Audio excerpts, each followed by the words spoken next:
Assalamualaikum warahmatullahi wabarakatuh. Kembali lagi dengan saya Ciona Azaria di SS Studio Podcast. Ngobrol di sana, oke? Ngobrol di sini, let's go.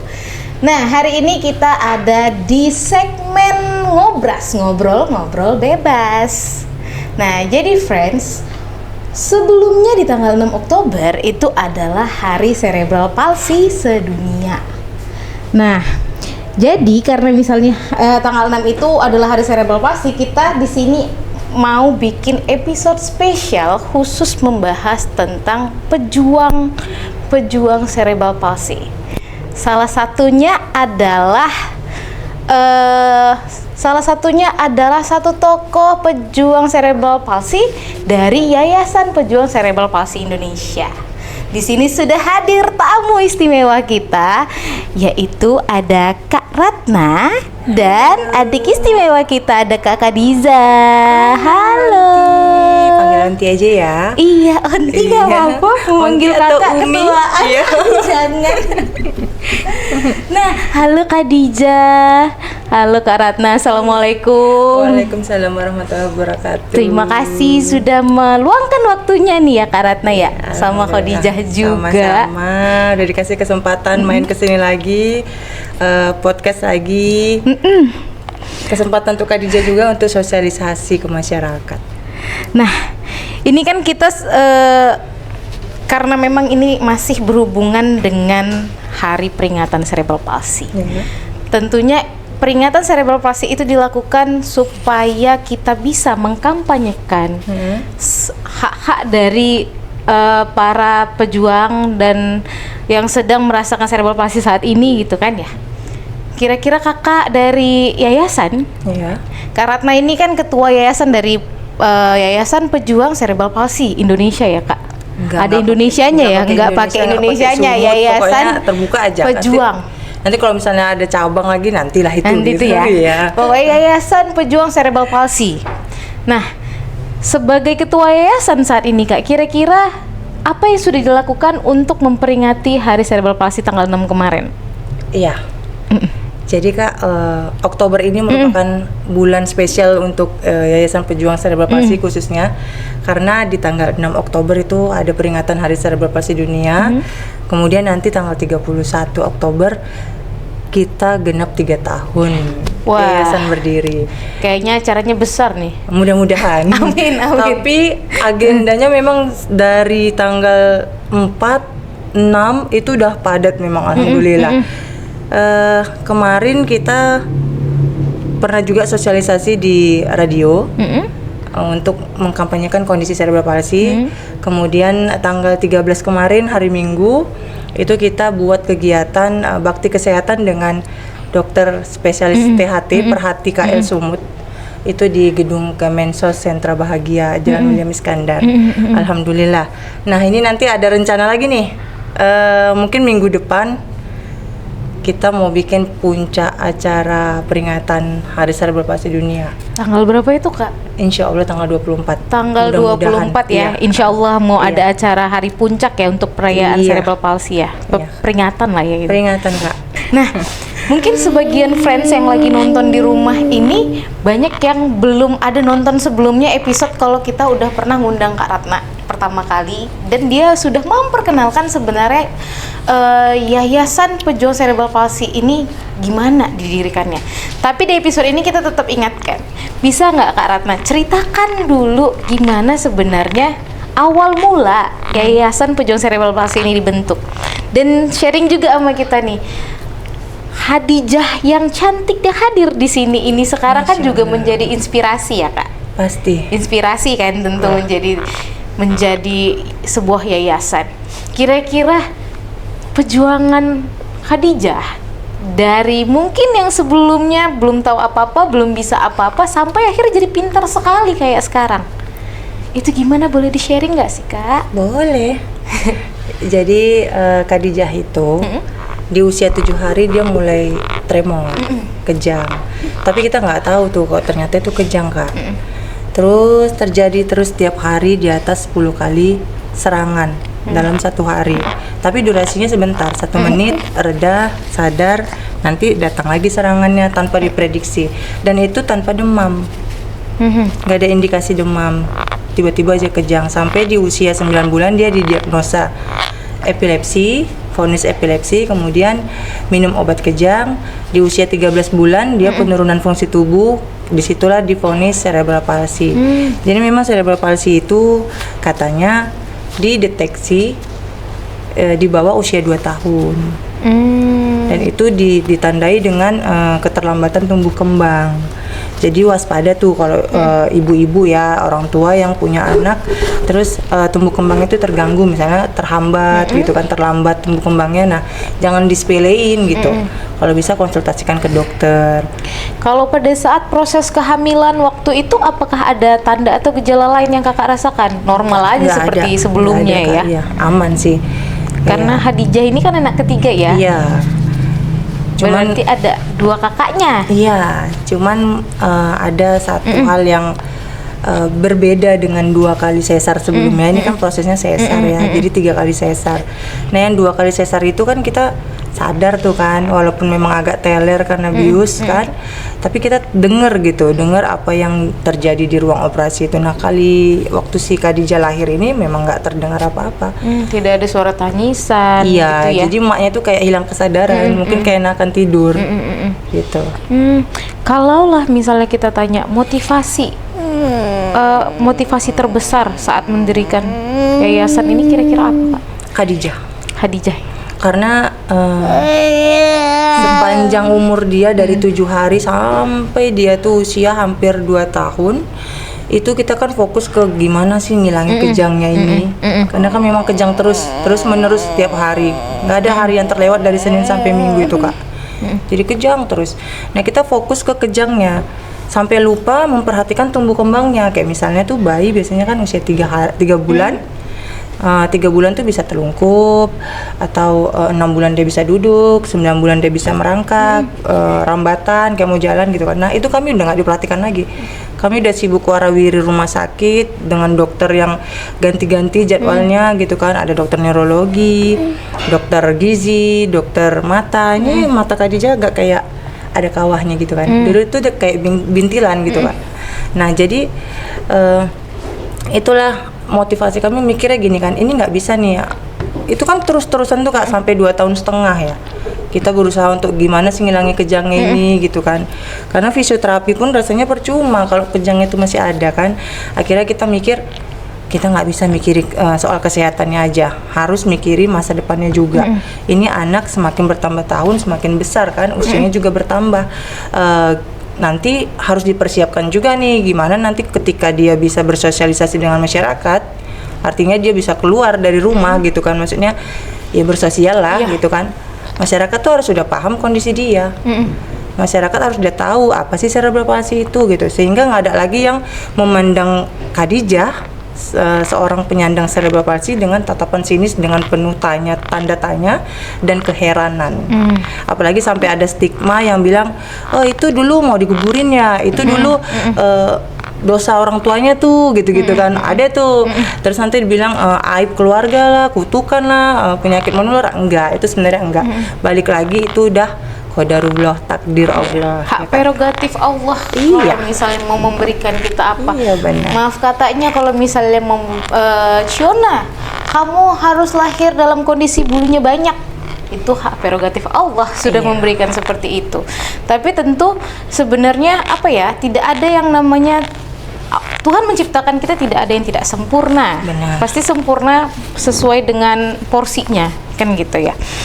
Kira-kira Kak, sebagai orang tua yang memiliki anak istimewa, khususnya bagian cerebral palsy, tantangan yang paling sering dihadapi itu apa? Dan gimana cara Kakak menghadapinya? Yang paling mungkin menurut Kakak berat banget deh ini gitu. Sejauh ini alhamdulillah udah mulai ikhlas, Kak. Maksudnya ya udahlah gitu kan. Itu puncaknya ketika Covid 2020. Itu memang hancur-hancuran, Kak. Kita selama dia lahir ya, mulai dari dia lahir 2017 Desember sampai ke 2019, itu artinya kan 2 tahun lebih ya. Itu kita terus ngoyo memperjuangkan kesehatannya. Waktu itu ayahnya masih bekerja. Kemudian sampai kalau bisa dikatakan Khadijah ini kebutuhannya sendiri aja tuh setara dengan UMR Kota Medan. Iya. Jadi itu Khadijah aja, lain kakaknya, lain kebutuhan rumah tangga yang lainnya gitu. Nah ketika masa COVID itu ya, krisis COVID, ayahnya jadi salah satu korban PHK. Nah di situ mental itu betul-betulan diuji ya Kak ya.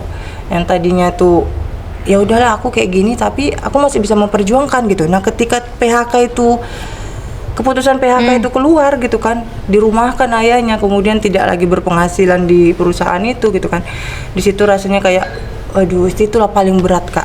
Kayak semua bertubi-tubi datangnya ya. Iya karena memang kebutuhan dia kan nggak bisa dinego. Betul. Karena dia juga epilepsi, kontrolnya juga nggak pakai BPJS waktu itu kan, karena kita cari second opinion, udah berapa dokter ya, 3 dokter yang kita cari untuk neurologi.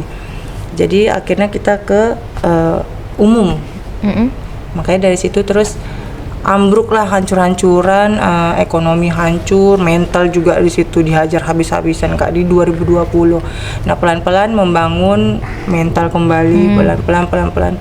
Ya udahlah ya Allah, kalau memang ini sudah takdirku, ini sudah ketetapanmu, Bismillah. Aku tawakal, apapun kehendakmu udah Bismillah aja. Itu udah dapat ilmu tauhidnya. Ya. Yakin. Kadang semakin kita kejar pun belum tentu kita dapat Kak. Betul. Karena memang kita memang nggak bisa mempertanyakan kenapa harus kita, kayak kenapa bukan kita kan gitu ya. Iya. Dan yang paling menakjubkan sama kami itu ketika kami sudah mulai pasrah, artinya bukan pasrah kali ya Kak ya, tetap berusaha, tetap tawakal, tetap ikhtiar gitu kan semampu kita. Tapi ketika kita udah ya Allah aku berserah diri lah, tawakal, terserah lah gitu kan, Bismillah aja. Di situ kejangnya udah malah berkurang Kak. Masya Allah. Tadinya kan setiap hari ya kejang ya. Sampai kita mikir mau gimana nih harus dihentikan gitu. Sampai 1 minggu itu kalau bisa dikatakan hampir setiap hari kita warawiri rumah sakit. Kalau zaman dulu kan BPJS itu masih bisa pelayanan ganti dokter atau ganti pelayanan itu setelah 24 jam ya. Bisa lagi dipakai pelayanannya. Nah itu hampir setiap hari dalam 1 minggu kita warawiri rumah sakit loh. Tapi ketika kita kena krisis dampak COVID kemarin itu, kita tawakal, kemudian ya kejangnya berkurang. Momen yang kemarin itu jadi momen to remember banget ya Kak, sangat memorable. Iya kayaknya memang itu kayak inna ma'al usri yusra.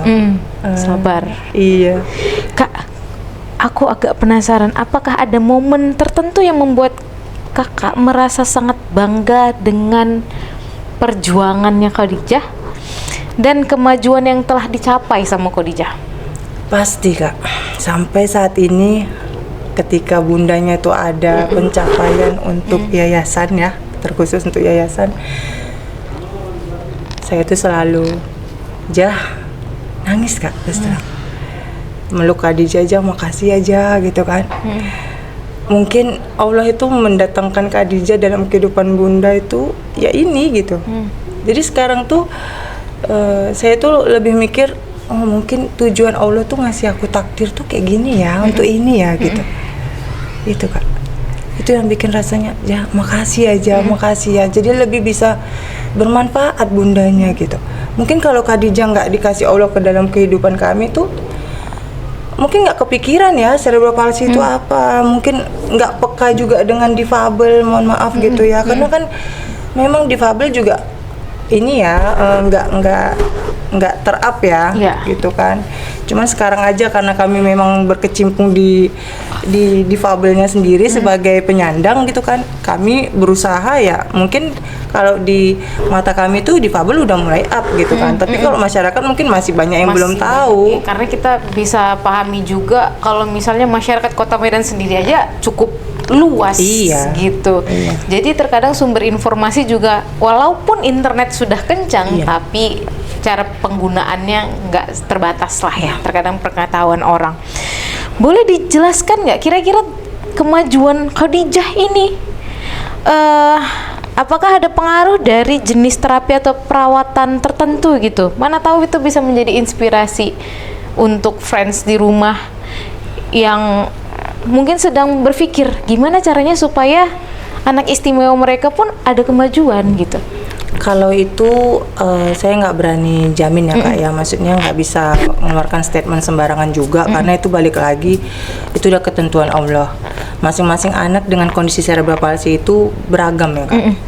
Nggak bisa disamakan. Walaupun nama mereka sama cerebral palsy, tapi jenisnya beda, kemampuan mereka beda, cara merawatnya juga beda, gitu, kebutuhannya juga beda. Kalau terapi yang dijalankan sama Khadijah? Terapi, alhamdulillah 6 tahun ini kita konsisten terapi. Cuman memang itu tadi yang kayak saya bilang, setiap anak cerebral palsy itu berbeda, nggak semua sama. Jadi Khadijah dengan temannya gitu kan, temannya udah bisa jalan, Khadijah belum. Karena memang kondisi mereka tuh nggak sama. Itu juga ada yang misalnya intelektualnya itu tidak terganggu gitu kan, masih bisa nalar. Ada yang nggak bisa nalar gitu.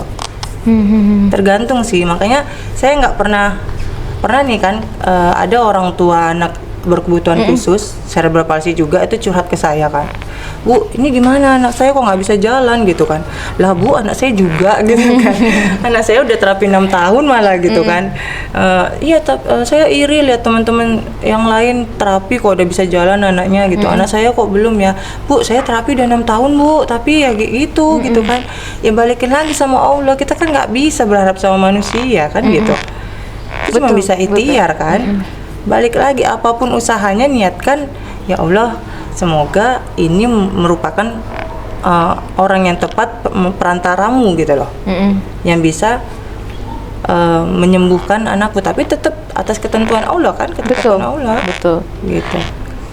Terkait dengan apa namanya yayasan itu tadi, apa aja sebenarnya program dan apa inisiatif yang sudah dilakukan oleh Yayasan Pejuang Cerebral Palsy untuk mendukung keluarga yang memiliki anak istimewa juga?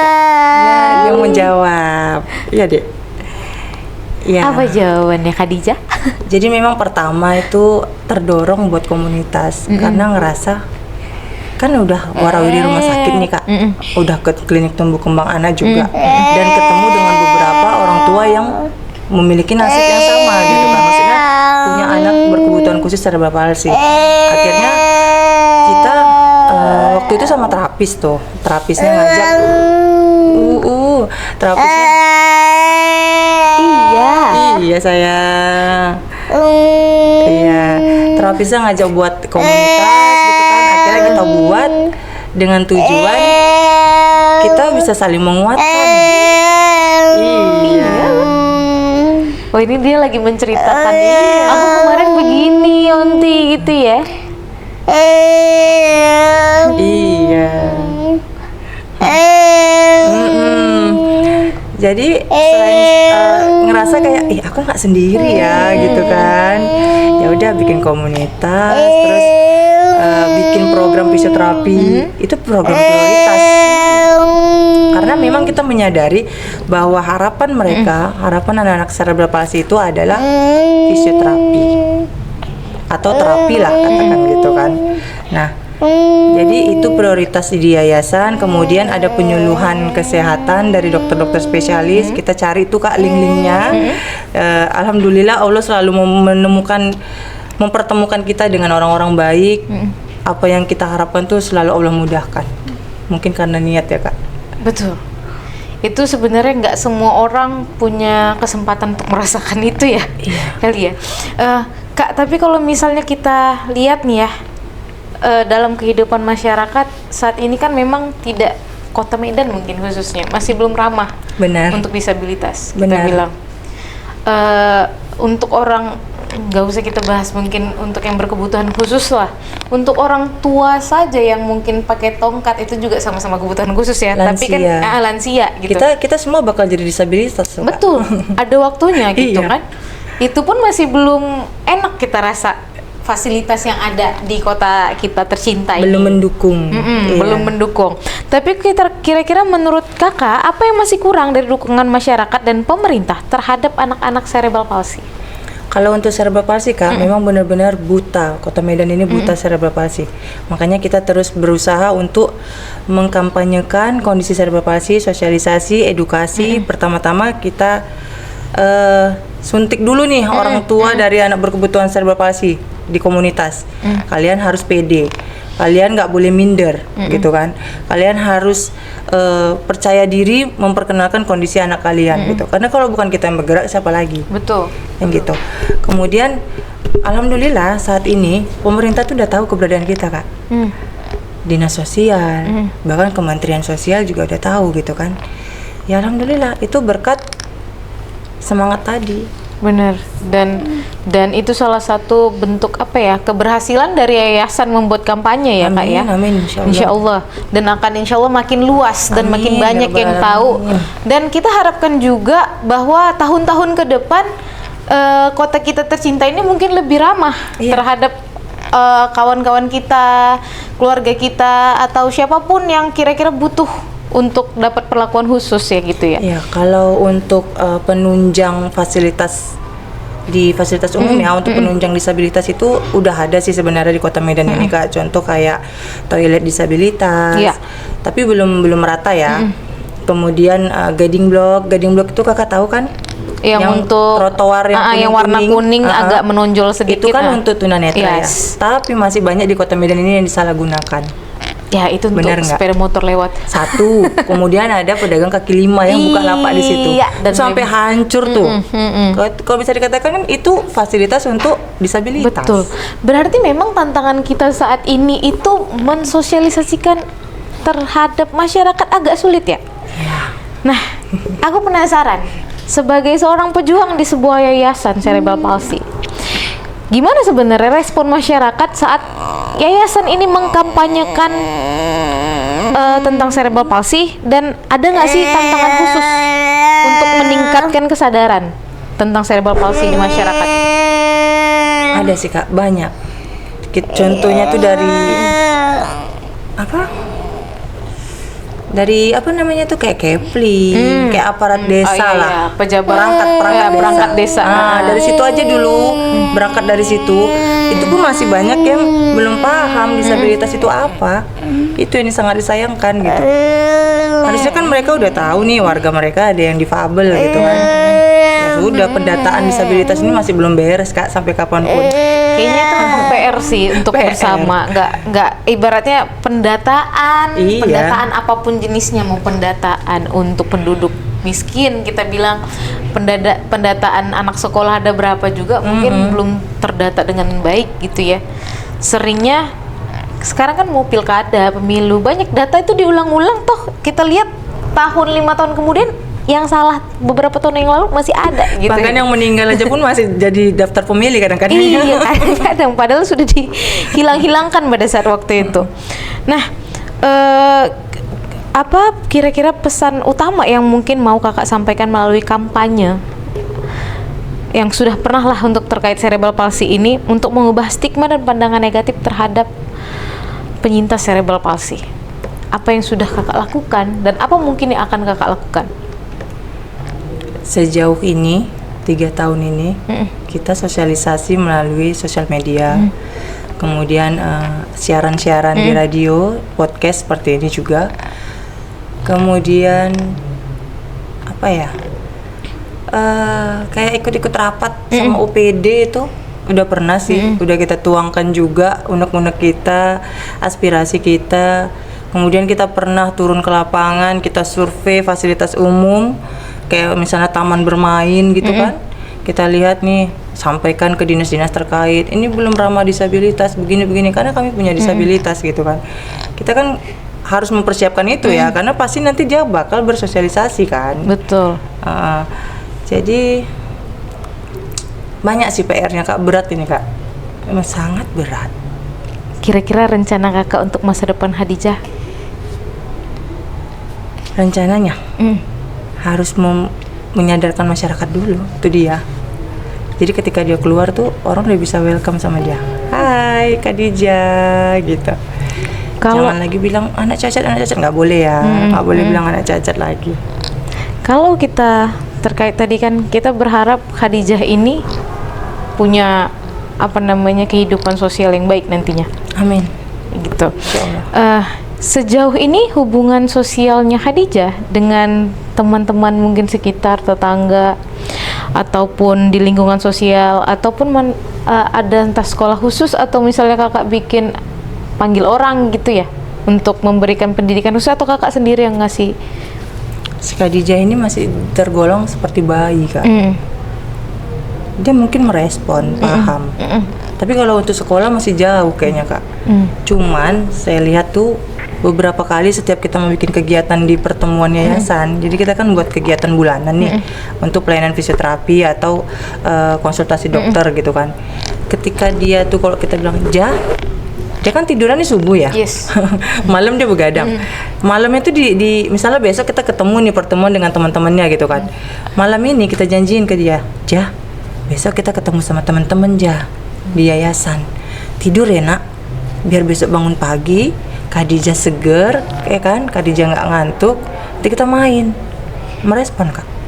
Tidur dan bangun subuh. Biasanya subuh baru tidur. Nah dia bangun subuh, kemudian ketika ketemu sama teman-temannya ketawa sampai terbawa dia pulang ke rumah tuh masih happy.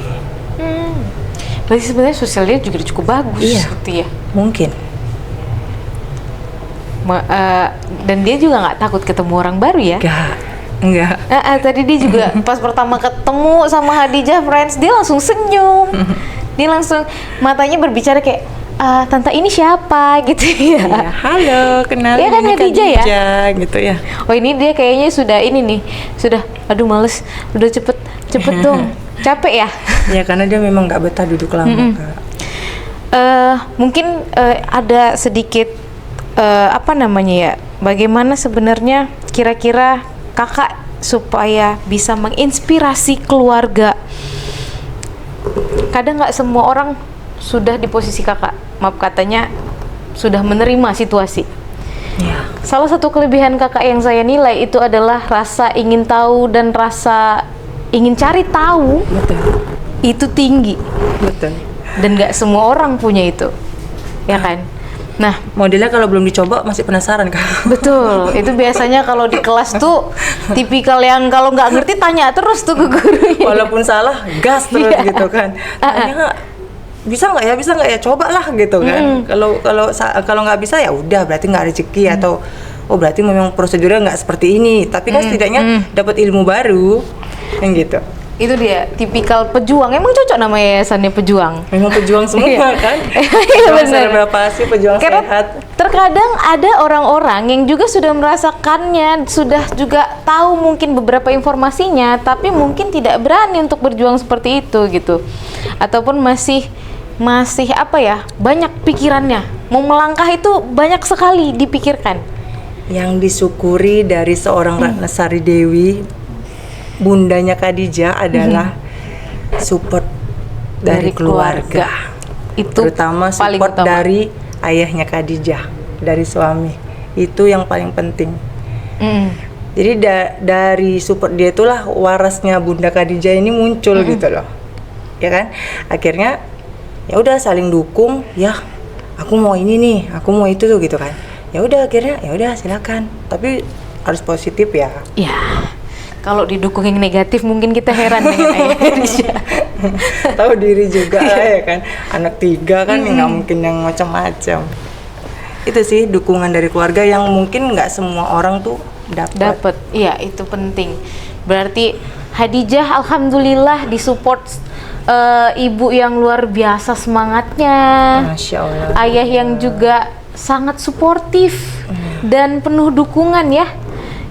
Kira-kira nih sebelum kita akhiri ngobras kita hari ini, dan mungkin bakal ada ngobras kita selanjutnya tentang Khadijah lagi. Boleh ya. tentu. Nanti datang udah dengan kebiasaan baru yang lebih banyak ya Khadijah ya. Senyum dia. Amin. Nah, Kak Ratna, kira-kira pesan apa yang mau kakak sampaikan kepada orang tua lain mungkin yang memiliki anak istimewa juga, dan apa rencana-rencana yang mungkin akan kakak lakukan dan bisa mengajak friends juga terkait dengan peringatan Hari Cerebral Palsy? Yang paling utama tetap semangat, bersyukur itu paling utama ya. Bersyukur apapun yang terjadi itu sudah ketetapan Allah. Ikhlas, walaupun ikhlas itu tak semudah membalikkan telapak tangan, ya berat. Tapi ya udah, kita cuman makhluk Allah, cuman bisa ngikuti skenario Allah. Kemudian yang mau dilakukan ke depannya, Yes. tetap memperjuangkan masa depan Khadijah dan teman-temannya. Amin. Semoga nanti dimudahkan segala rencana Amin ya rabbal dan alamin. bertemu lagi dengan orang-orang baik yang lebih banyak Amin. supaya rencananya jadi lancar. Amin, terutama untuk ahli kesehatan. Ya. Itu paling penting sama kami. Mm-mm. Kemudian orang-orang dermawan lah ya, karena sebagian besar dari kami di yayasan itu berasal dari keluarga yang kurang mampu. Apalagi kebutuhan anak berkebutuhan khusus cerebral palsy ini luar biasa. Kayak tadi yang Ratna bilang ke kakak, sebelum COVID kebutuhan dia setara dengan UMR Kota Medan. Itu kalau kita turuti ya.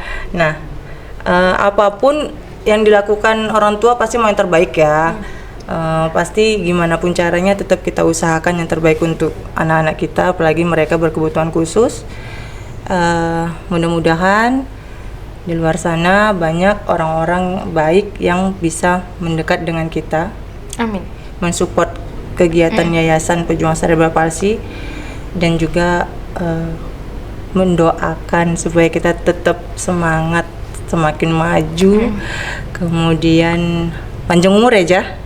Amin. Panjang umur. Sehat juga yang terutama. Ya, Sehat amin. terus. Amin. Jangan lupa olahraga. Amin. Siap. Iya. Ya, Khadijah ya. Khadijah juga terus sehat dan makin bisa banyak berkembangnya. Amin. Ya. Aunty. Nanti pelan-pelan ini udah bisa duduk, udah makin aktif tangannya. Iya. Ya, nanti amin. bukan cuman matanya aja yang berbicara. Tadi udah bisa nyanyi juga. Oke? Nanti kita ketemu lagi mungkin di episode selanjutnya ya Khadijah ya. Siap, kabarin aja. Ya. Siap. Oke, friends.